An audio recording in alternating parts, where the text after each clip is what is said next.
Le ministre de la Communication, porte-parole du gouvernement, Aziz Mohamed Saleh, au domicile familial de feu Abgren Djibrine Idriss, inspecteur technique au ministère de la Communication, qui a tiré sa révérence dans la nuit du 15 décembre dernier.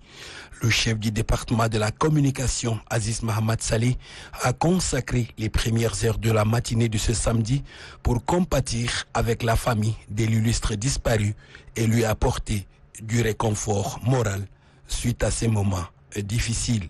Aziz Mohamed Saleh avait à ses côtés pour la circonstance le staff technique du ministère, de son cabinet, du directeur général de l'ONAMA, Boukar Sanda, des directeurs et sous-directeurs de cette institution et les responsables de l'agence tchadienne des presses et d'édition.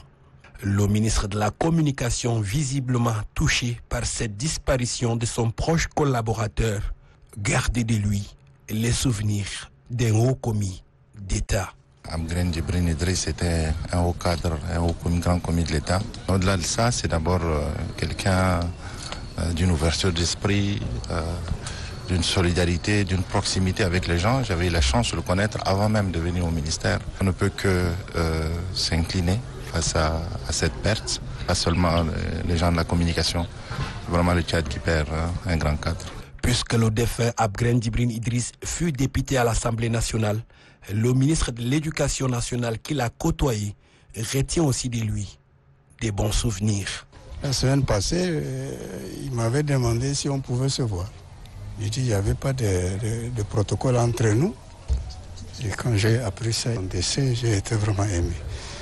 Une grande perte. Abgren Djibrine Idriss, faut-il le mentionner, a servi au service langue locale de la radio nationale avant de s'engager en politique, notamment au mouvement patriotique du salut, ce qui lui a valu d'être choisi député à l'Assemblée nationale au compte du département de Dababa, province de Hadjer Lamis, de 2002 à 2011. Il fut nommé inspecteur au ministère de la Communication en 2011, puis secrétaire général adjoint et ensuite inspecteur technique, poste qu'il occupe jusqu'à la date de son rappel. Adieu.